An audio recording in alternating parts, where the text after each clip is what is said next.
they talk about that very openly as well as one of their good sides or their bad sides, depending on what day it is, right? Because if they're happy, if they're feeling it, they are crushing it and they have that super high ceiling. But if the mood's not there, then the game's not there either. It's funny, right? Because you've got the cool, calm, collected side of Team Secret over here, and then you've got kind of the fiery passion coming out from the side of Brame. So definitely will be interesting to see which mentality can kind of win out here. I don't mean to be a hater, but there's a reason why like all the best teams in the world are very even-keeled, as well as just emotionless during most of their games. And what I think I think their approach is cool and it's fun to watch because their games are all over the place, but in the long run, that doesn't really help you that much if your games are quote-unquote all over the place. However, we do get some cool series, and I always love watching them, so I'm just saying, objectively speaking, it's hard to believe a team like this would have continuous success. But now is their time to break it through and make it to the major. Yep, because that is still very much an option here in the upper division. There's nothing set in stone. There's even a scenario where there are 4 teams tied for 2nd place, which is, I mean, that's crazy to think about. It's wild and I love it. It's great. You know what else I like? I like this Pugna pickup. We were talking about this earlier. We know that Adzantix played it over on Into the Breach, but it feels like it's got a very value place, right? It's going to be able to push buildings early. It's going to be able to decrepify, cause the other mid laner to have a little bit of trouble being able to go and CS, and then that life drain also be in that battery too, because if you've got a bunch of beefy boys up front, you can just sit back as Pugna, keep them alive, and, I think the unsung hero, a part of this hero is the Nether Ward. That thing's incredibly annoying. A lot of carries are opting to not go for the BKB early on. They're going for these Sanj and Yashas and Scotties, and it just eliminates that concept of playing a long, drawn-out fight because it does drain your mana over time, and it also hits you pretty hard if you use high mana cost spells, and Secret already has a lot of those, even though Mag is a strength hero. Same with Snapfire. A lot of mana cost if you add up the 4 spells together. Is there anything that we can learn from the bans on the side of Brame, or the side of Secret for that matter? We have a lot of carries bans for both Focus and Matu at the moment. There's some PA. There's respect here. Yeah, the combinations with the Mag. That's what Brame's focusing on at the moment. Yeah, in Secret, we know the fact that Skylark likes to play that Elder Titan, sometimes in the off lane. The Lina recently, if you've been watching any of Brame's other games, that's something that Stammena's been doing well with. And Medusa's just busted, guys. Super busted. If you can get it in a nice position early. Obviously, you can shut that down, as we witnessed earlier. I think they also feel better picking this Pugna second because it allows you to not have to ban like Faceless Void. As an example, these carries that the Decrepify kind of owns and also pair very well with the Mag. So I would say Faceless Void, Troll Warlord, even though you can buy Ags, it's just another item that you have to adjust to. And with Mag, you kind of just want to go luxury stat items. You just want to go everything that buffs up that empower damage even more. And it makes sense that they would ban out the Lifestealer Natural Nullifier buyer. Jug's got the innate BKB, and PA Mag is certainly a classic. So what's kind of the reject Mag combo? The hand-me-down. The B team. The B team, there you go, yes. Well, last time when they played Zai on the Magnus, they had a Wraith King for Matu. Oh. If you want to have that again. They have also played it with Juggernaut, obviously now banned, but that's the only time when we saw Zai play Mag. Those combinations, that is. It's kind of funny, I played a pub with Zai and he was forced to play 5. By forced, I mean he just willingly gave 3 to somebody who was lower ranked than him, so I respect that. What a lad. And he was supporting me as 5, and his laning Mag is incredibly annoying. I laned with it. Oh, he was still playing Mag, but yeah, he played Mag, 5. but he played 5, yeah. So Okay. yeah, I'm sure his thought is like, I might as well practice the hero while I'm here. Yeah. And he just does a lot of really annoying shockwaves into skewers into tower, a lot of little creative plays that just make you know when you watch it that he is a specialist on these I want to say mess with you heroes, interfere with the way you would normally play Dota. They kind of just break the norm. you know, the status quo. I mean, there's a reason why, you know, we play Secrets so highly, is the fact that they're very innovative, right? This is a team that is not afraid to bring out something a little quirky in that 4 position, try out the 4 position Luna, you know?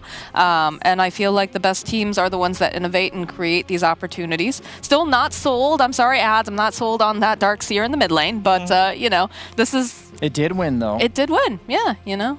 The Wyvern, a little bit weird. You have the decrep already to deal with whoever gets cursed. As long as Pugna's not in the curse himself, he can just decrep the cursed target and nobody attacks him. And also, one of the heaviest magic damage dealing duos you can open with, the Centaur Pugna, so the Cold Embrace isn't exactly a save. So I'll just be honest, I don't exactly know why they picked it. The only reason I can see is the Arctic Burn percentage-based damage. Don't you pick up a Spartan Oracle here just as like an extra security It might be policy? Because he's good with this hero as well. I would be concerned about revealing a support here, actually. Too early? Because if you go Oracle, for instance, you have 2 backline likely supports, and then suddenly they pick Storm Spirit for Nisha, and you might be in some trouble there. So you just got to be careful. I think Oracle looks good against what we see, but it's all about what's coming. Maybe a Clockwork? We're looking for position 4. Earth Spirit actually is still available. Yeah, I don't even mind know. that. They've run this Pugna support, haven't they? It's usually Let Wish. me see. It's a Wish specialty. They never run it support. I don't know. I think they have played it twice. pretty And sure. of the support duo, they have played Stillman and has played Pugna at least once. Okay. They That's lost what I that thought. game. It was against Alliance. Okay. They prefer to have Wish. I just knew it was a possible flex, is all I'm saying. I know. Okay. So that kind of screams to me Storm Spirit here. I think he's licking his chops. Oh, never mind. They're risky. saving his pick for the last. They want to know what this Pugna is. Nisha's so unbothered by this. He's just yawning over there, flashing the smile. Actually, all the gamers look pretty sleepy. If you noticed earlier, they were all rubbing their eyes. Been a bit. long season. Has indeed. I just go for the classic here, the IO gyro.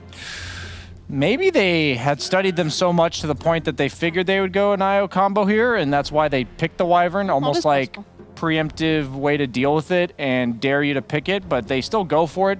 Gyro, one of the few carries that doesn't particularly mind playing into Wyvern just because you are mixed damage, and you can often go Maelstrom, so the Cold Embrace, once again, not exactly a save.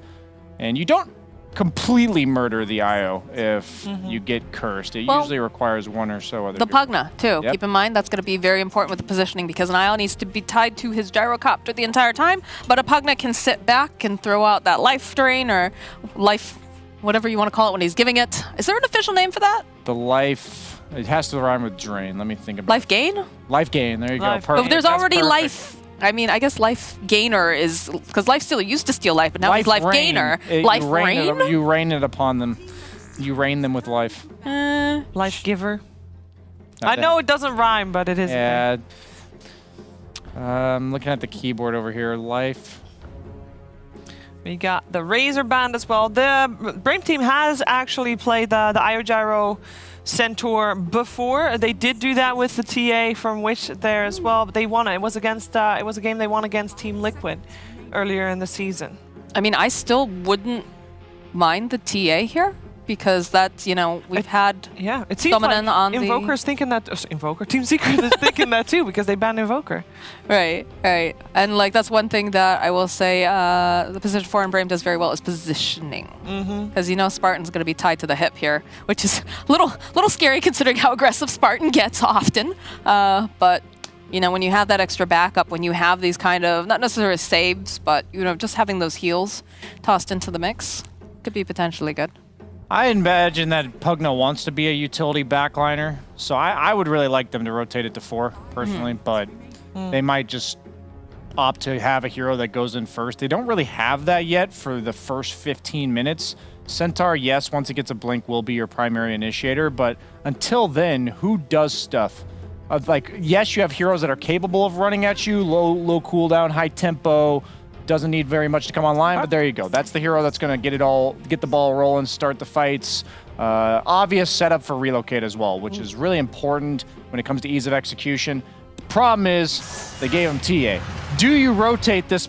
No, you don't. That's Nisha TA. I think they Yes. should have flexed this Puck potentially, because Pugna traditionally does pretty decently against the TA in the mid lane, while Puck suffers. So maybe it would have just griefed their draft to rotate the Puck to a 4, but I'm worried about the mid lane matchup. Nisha has a heavily favorable matchup, and we've seen how potent he can be if he gets off to a good lead. So because of that, I'm going to lean towards Secret, but if Secret falls behind even slightly, they're screwed. So it's going to be a lot about that map presence that Brame can have with the Puck. If he has a decent start, nobody can be by themselves on Secret, while pretty much everyone on the side of Brame can be alone, assuming, you know, you count the IO Gyro as a duo that plays by I see. themselves. You don't care about the IO here, you know? You're just melding him into one. Well, yes, I mean, he's basically one with the carry that he's tethered now. You know, BSJ doesn't appreciate supports. I mean, You've heard it here. it's I am with him in this one. IO Gyro, it's you know, they're one.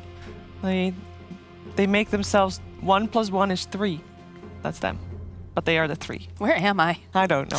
Who do you favor? I like what Brame has for their draft, Yeah. but I feel like there's a lot of little pieces that have to fit together. And I always feel like whenever we say they're on a timer, it's never a good sign. So I do favor the Secret draft. But you know what? I'm on the Brame train. Let's go. Make it happen, boys. Well, we did say there's so many different tiebreaker scenarios at play here. But for this series, you only need to keep in mind one thing. This is one best-of-3 series. Loser of the series will no longer have the option of making it to the Major. There's still a chance for tiebreaker relegations, but Major is out of the question, so you need to win this if you want to make it to Ukraine. We're going to find out which one of these teams will take the first game of this best-of-3 series together with Cap and Kyle. Yes, it's been an incredible run by Brame so far, but in many ways, Kyle, this is the final boss, right? It's Team Secret, it's your final series, and you know, you got to be able to prove. If you want to be able to go to the Major, you have to be able to beat some of the best teams in the world, right? Indeed. I mean, they're the only team in this entire season to take down the Kings of the North Alliance with the 1 loss coming against Brame. And they've got a very elegant draft. The Pugna support, Stomina, has played this previously. He's looked great on it. A very beefy lineup, but the focus I have is on the TA versus Puck. You see that man with the winning smile. This is one of his favorite matchups to play, really any TA player's favorite matchups. And I think Wish's performance is really going to determine how his team is able to progress into the mid-game.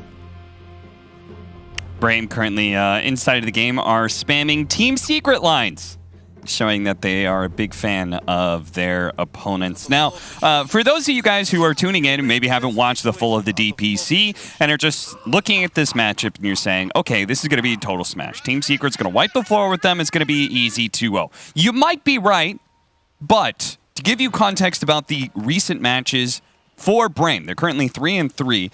They managed to beat Hellbear Smashers, Tundra. Okay, expected. As you said, they beat Alliance. Fantastic win there. They also, in their losses, took a game off of both Team Liquid and Team Nigma. Like, these guys are legitimate threats to some of the top-tier European teams, and they very well may be able to prove to be a threat against Team Secret, who has not been looking the absolute strongest. No, definitely. I gotta say, you know, next to Alliance, Brame have been the biggest surprise of this entire season. Not just because of the series they won, but they've looked good. Like, they look like a great team. And I'm impressed by the way they draft. They don't make too many unforced errors. A lot of the times in the games that they lose, it's close. Like, they're not just getting blown out. I kind of expected that coming into it, you know? They snuck through Division 2. They look better in this Division 1 than they did last season. So I think the team house definitely helped out a lot. They're very a momentum-driven team, which is what you're going to get when Skylark's on the squad, or SSA Spartan, the Wisp.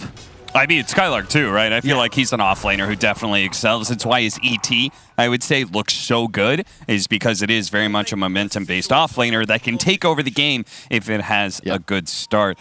And we see our mid lane matchup. That is going to be all-important. Templar Assassin for Nisha versus Wish's Puck. What do you make of this matchup, both on hero and player side? Well, it used to be just incredibly broken when the refraction damage also worked on denies, and you just could not play Dota as Puck. You know, 1 base armor, you just die. Like 2 side blades, of course, doing pure damage, but he's taking 200 HP already.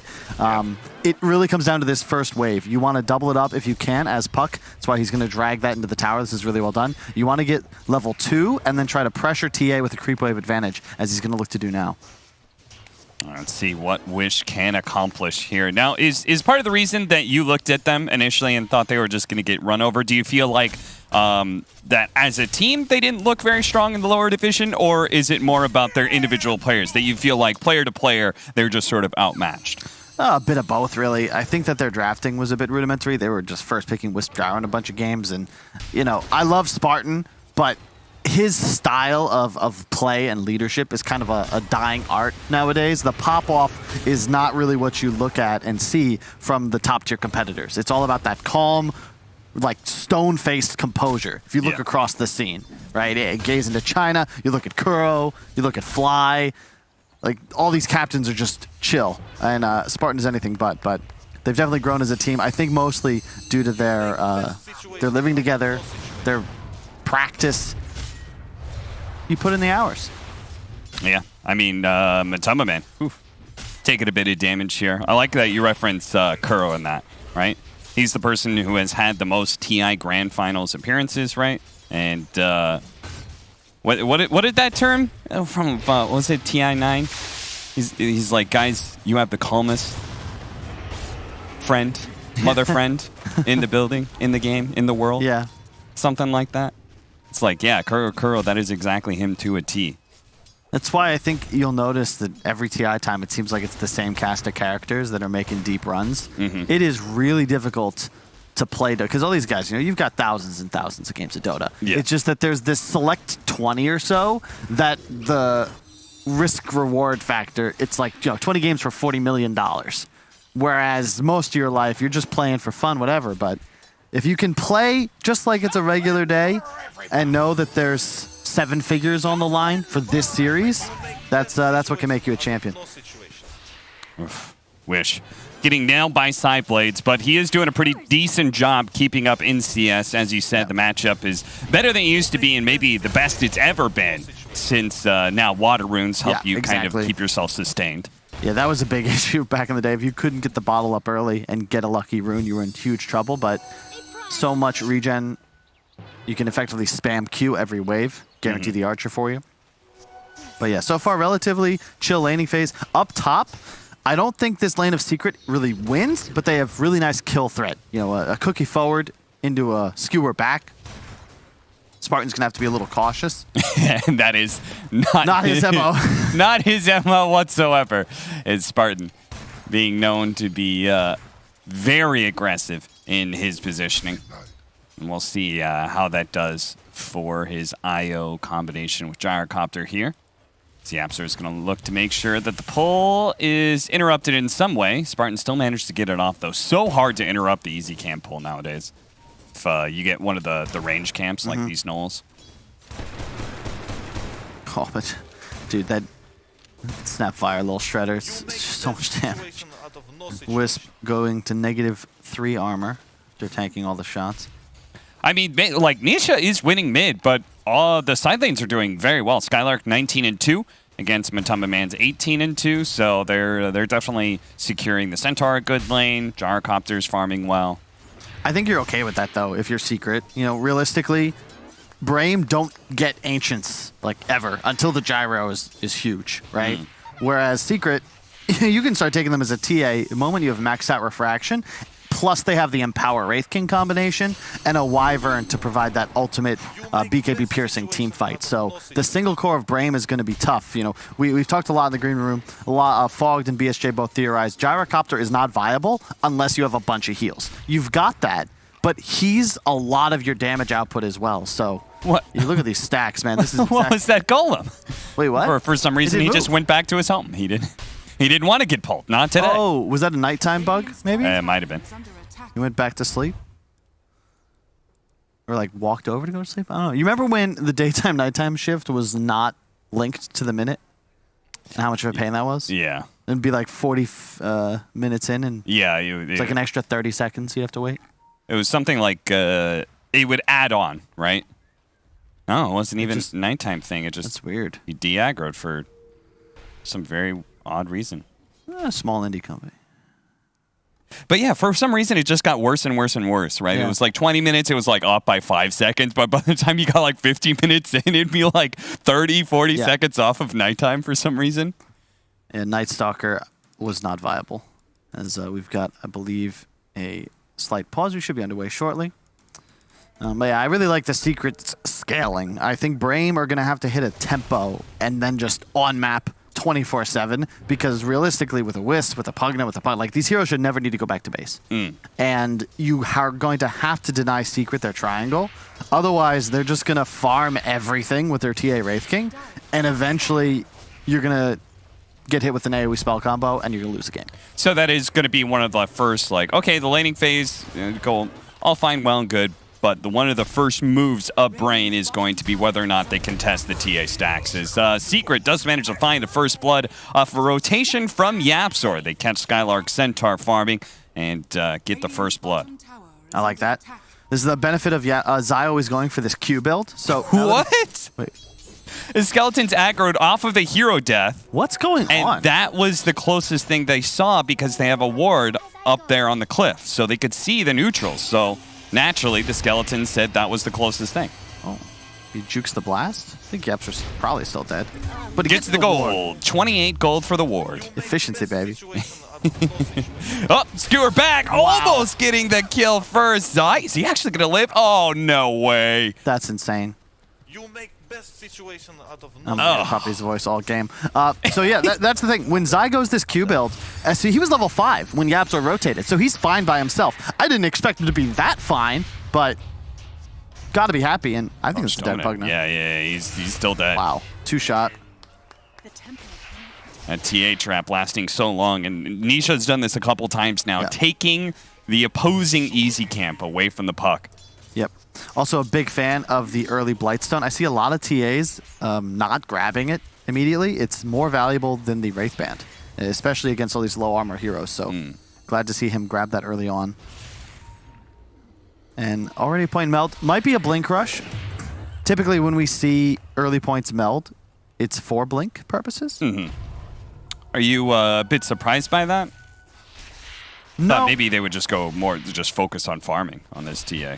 It is in a way a farming tool, though. Like, yeah, the Deso helps you clear stacks and maybe sneak a Roche, but Blink as a positional tool also gives you the ability to just farm faster, and more importantly, against heroes like Puck and Pugna, if you catch them with either Decrep or Orb on cooldown, they are dead in 2 hits. So, big fan. And it allows them to then play around this hero that can actually be active. If you go for a Deso and then fall behind, suddenly it's like, well, me and Wraith King just kind of want to farm, but now we can't do anything. Your only real catch is this RP or Wyvern ultimate. Now, Gyro, when it comes to ancient farming, won't be nearly as fast as the Templar Assassin, but he is quite good at farming these double camps. You could stack both of them up, so that is at least a small advantage he can get for himself. 3-1, not a whole lot happening in this laning phase. It seems like both teams are relatively content with farming, though it feels like Secret is getting better and better at the situation as time goes on. Mid lane matchup is being won harder and harder by this Templar Assassin, and he's clearing through the triangle at the same time. And it seems like Zai, they're allowed to be able to leave him alone now that he's got enough HP. Oh no, looks like we've got the Flashpoint server pack downloaded. Oh, I hope this doesn't cause issues. The rules say play on, Kyle. That's true. I'll contact an admin after the game. Admin ready. For those who don't know, we're referencing some drama in another game, CSGO. Some of them. I feel like esports, it's worth following other communities.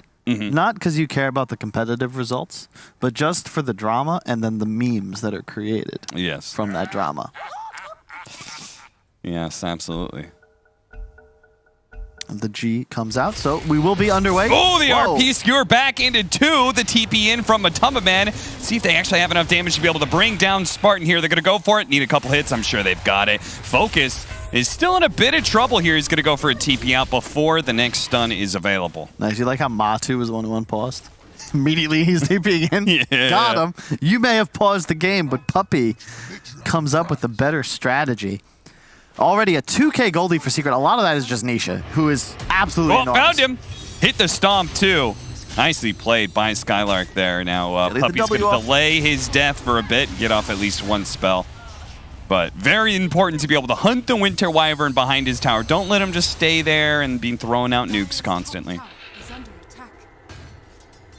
Yeah, this is a really nice move from Secret, applying the pressure, moving Matsu towards top. Gyro actually getting in front of that skewer. Might just be able to net him the kill as the next round of Rocket Barrage is there into the tree. Zai hiding away, but he won't be able to hide for long. Focus sticks on top of him and gets a little bit of revenge. But at the same time, Secret, they're pressuring top and mid at the same time. Nisha claims the mid tower.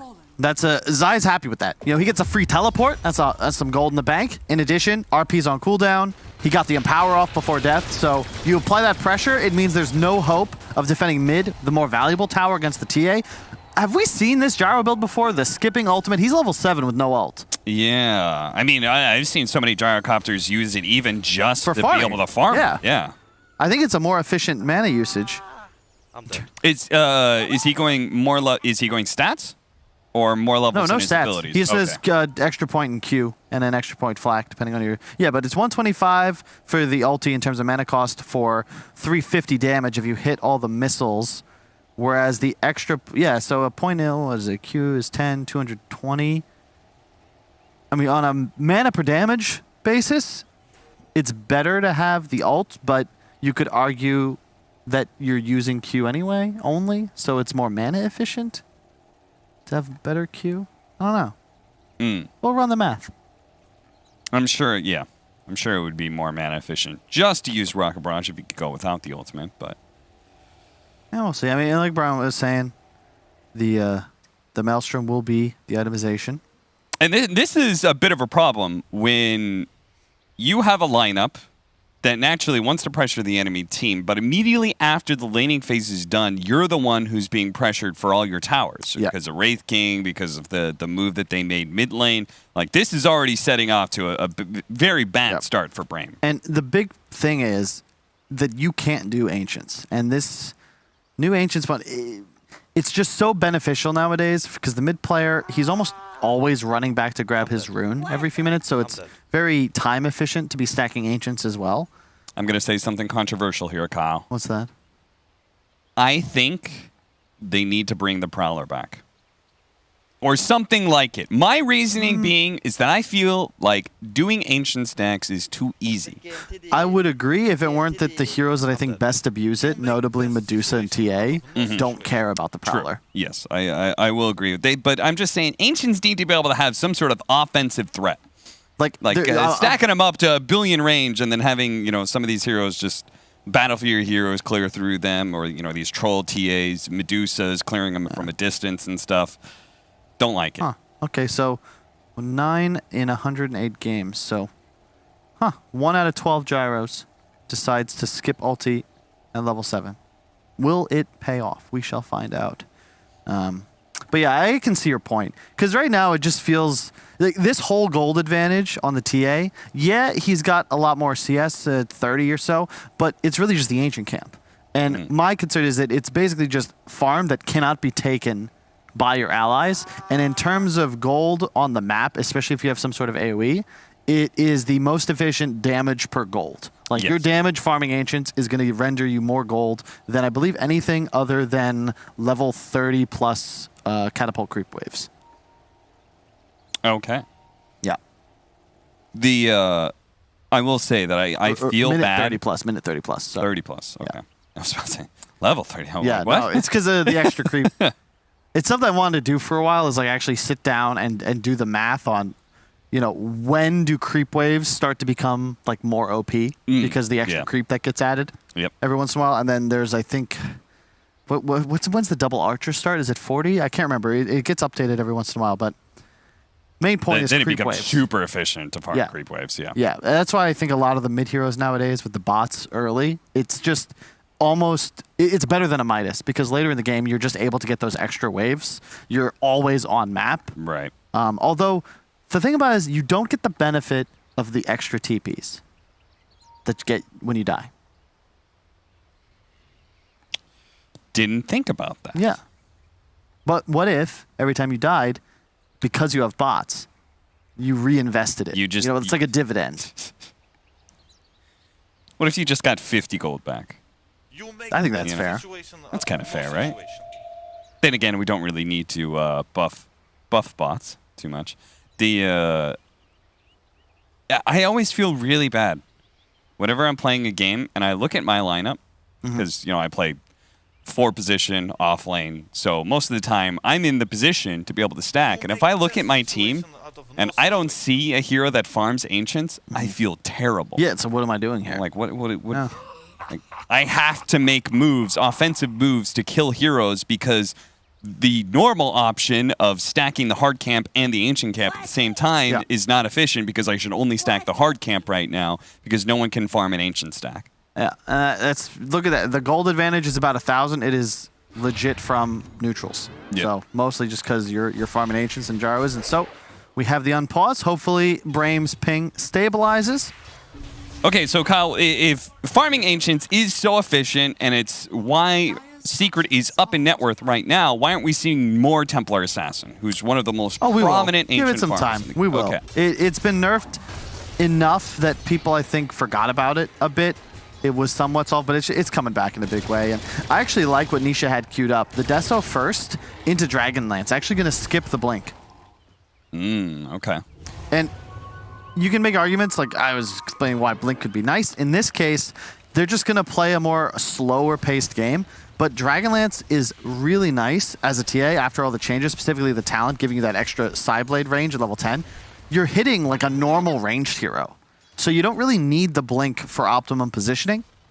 Yeah, you combine that with the Psyblade change, right, where it doubles the range of what your normal range is. So if you guys haven't ever tested it out, basically you can get like a ballista and Hurricane Pike and those sort of things, and the range that the Psyblade can go is just bonkers.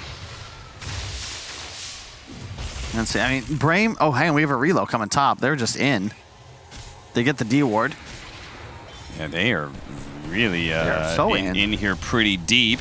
Spartan going for the D wards. Winter's Curse to prevent him from reload. He still got it off because of the Winter's Curse change that makes it, if you're solo, if you're isolated, it only lasts, what is it, like 2.5 seconds or something? Yep, 2.5 seconds. So that's not on the tooltip. It's on the change log. So if you hover over it in one of those change logs. Oh, you're right. Yep, it is. Okay, it's in the change log. Huh. But that's just so difficult, newer players. That's why you got to hold alt, everybody. The real information is concealed in the fine print. Yes, it is. And even then, it may not be in that print at all. Indeed. In which case, Google is your best friend. 2 towers. It's just one. Secret might be posturing for a fight here. They have the RP. They know there's no reload. They do not have Stampede either to be able to get him out of here. So when he is skewered back, he is particularly in trouble. Now he's going to be saved for a moment by Decrepify. Stominen. Does he have any life to give? He's got a little bit to help out Skylark. They're still going to go for the RP. They're heavily investing into this one. Skylark is still not dead until finally the nuke does come through from Puppy. Stominen stuck in the trees here. Matumbaman's going to cut his way through. Life Drain heals him up a little bit, takes away that first life. Stominen, a little bit left. He's going to get one more nuke off with the Decrepify. He's actually kind of dancing around. He's going to be okay. Spartan heals him up a decent amount. Matumbaman's the one in trouble here. They have the Maelstrom on the Gyrocopter. He's going to catch up to Matumbaman. He's going to need some God-tier toggling here. The Gyro didn't really chase him, but the relocate in front of him, that is ultimately what's going to kill Matumbaman. They do not have a stun. Yeah, well, do you notice there was someone missing from the action? It was Nisha, who was just farming the entire time. Took his Ancients, pushed mid-wave, took enemy Ancients, and so this is the playstyle, right? This is why he's skipping Blink. He's just farming. Nisha playing the hard carry here. Matu with the Armlet build, more of a space maker, and realistically, with Empower and with an early Armlet, you're just incredibly gold efficient. But yeah, that was unexpected. I would not have figured Secret to go that hard, even blowing the RP at the end there for the Centaur. They could have just walked away and just said, okay, we brought 5, we only are 4. That's a win for us. We're wasting your time. But they wanted to continue chasing. God. Brame doing an excellent job. Oh, another Stampede being used very defensively there. Yeah, we've seen both in China and Ice, they always go phase boots on Centaur in this sort of situation just for the bonus armor. You can see their -12 armor coming in. Yeah. Like, he gets chunked without any armor assistance, and he's going to go straight for a blink too. So very risky build by Skylark in the event that, you know, the little shredder plus the Deso plus the meld hits. Like, he'll die in 3 hits. They got to move fast. They know what's happening. They got a successful scan, but they're just not going to get there in time. Way too And fast. they're just going to have to back out. It is so hard to be disciplined about being around the Roshan pit against these TA lineups. And this Because is they why could just do it so fast. this is why it's going to come back, because it's just such a simple game for Secret so far. Yeah, it's 5-5, but they've gained so much just because TA exists. She's taken like 10 stacks of Ancients. Now it's a free Roche. So you're just gaining all these objectives without really ever even risking anything. So And they do have some TA answers, but that kind of ends the moment BKB is picked up, Indeed. right? So they Brame is gonna have to do a lot in this timing between Nisha's Blink Dagger and his BKB. yeah, I'm actually surprised he's going for, like, I guess it just feels that he's far enough ahead. He wants to have optimal positioning, actually get onto the back line, because you can make an argument just to rush BKB and, to your point, be invulnerable, is so long as he pops it pre-stun. The Hurricane Pike also kind of helping with the whole Blink Dagger idea, right? Because there are many heroes here, the Io and the Pugna especially, who want to be able to play pretty far back, almost directly behind a hero. And you get the right positioning for some side blades, and that increased range is going to catch those heroes. Top lane. Oh, they got that off. Nice. Skewer back again. They're going to make sure the RP is used, perfectly timed with the Stampede, the Winter's Curse, just to make sure that little bit extra time. Now, he does have a blink, but because of the change that happened to Splinter Blast, it means you can no longer just blink out of that. It's true. Oh, dear.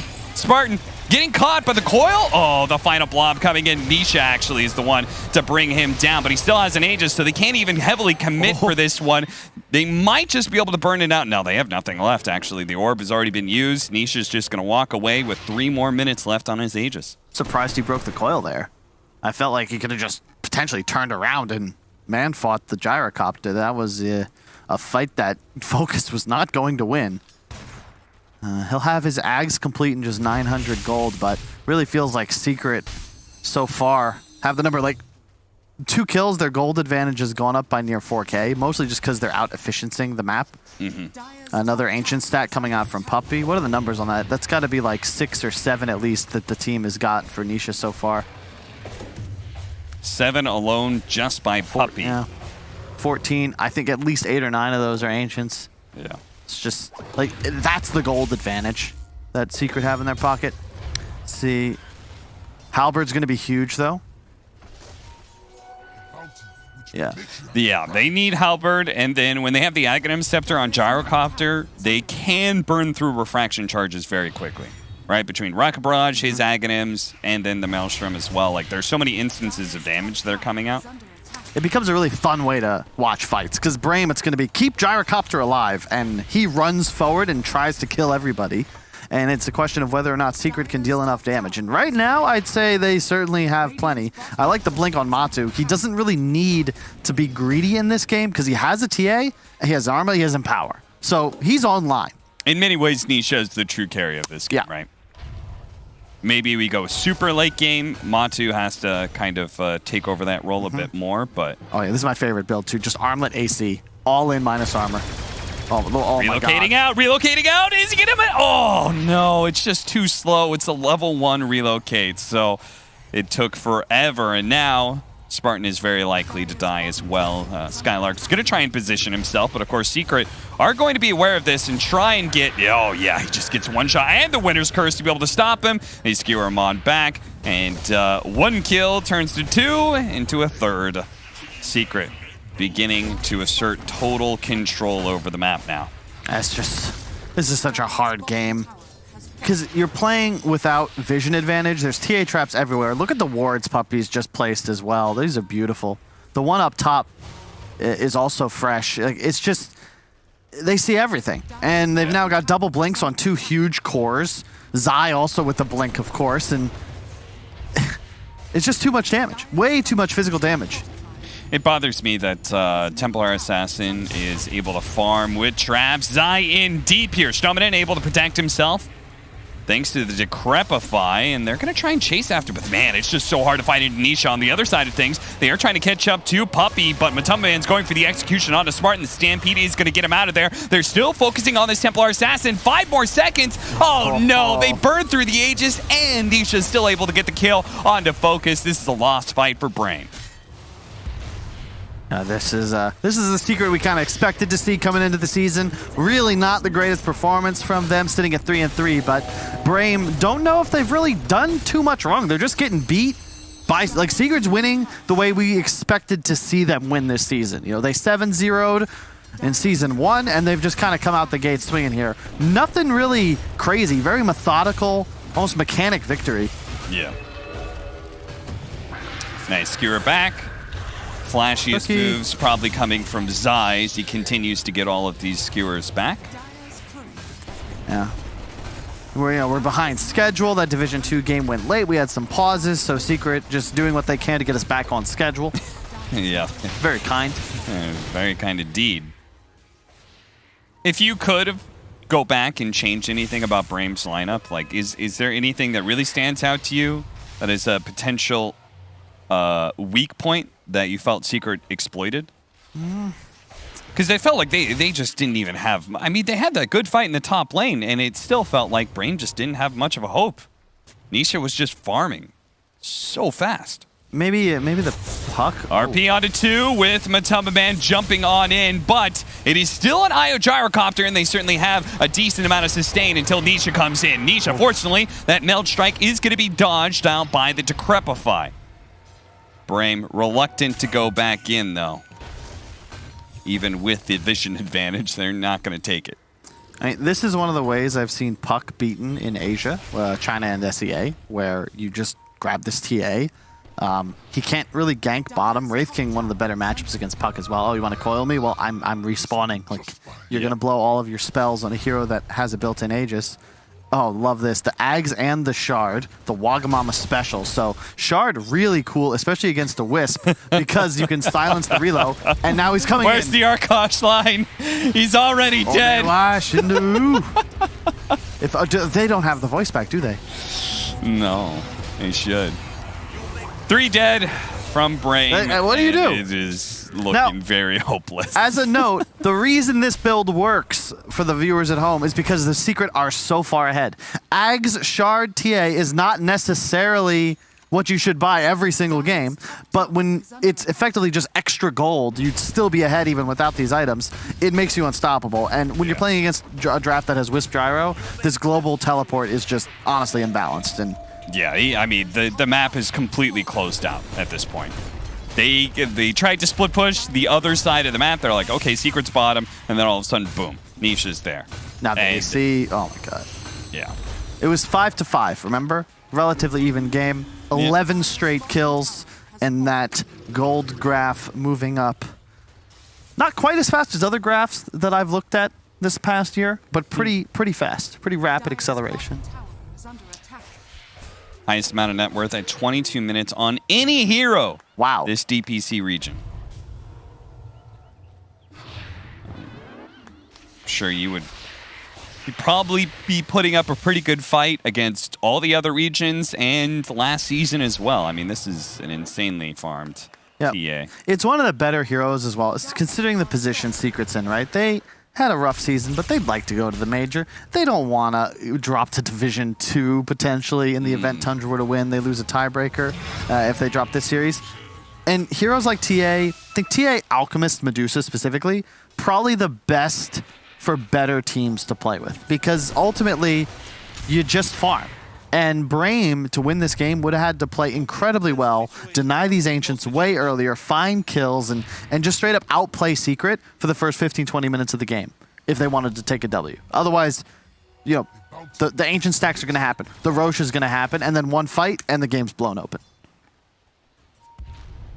Waiting for Nisha to appear. There he is. Shows up on Wish with the silence put on him. Almost executes him. They're going to try and get away. By the way, Nisha still has that BKB. Another great trap, slowing everybody down to a crawl here. The Winter's Curse on 2, plus they had the RP on the other 2, but they were inside of the Winter's Curse. So not much damage done, but as soon as the Winter's Curse is gone, Brame is all dead, and they're going to call the GG here. I mean, they just got whomped. 15 unanswered kills, Cap. And, bam. Yeah, I mean, I don't think his cam is even frozen. He's just a stone-faced assassin, Cap. My man did grabs him by the jugular the whole game, choked out Nisha. Effectively single-handedly won this. I love how he casually didn't attend the one real fight top that Secret got, I think, a 3-for-2 disadvantage trade. He was just farming, and okay, there's the smile. But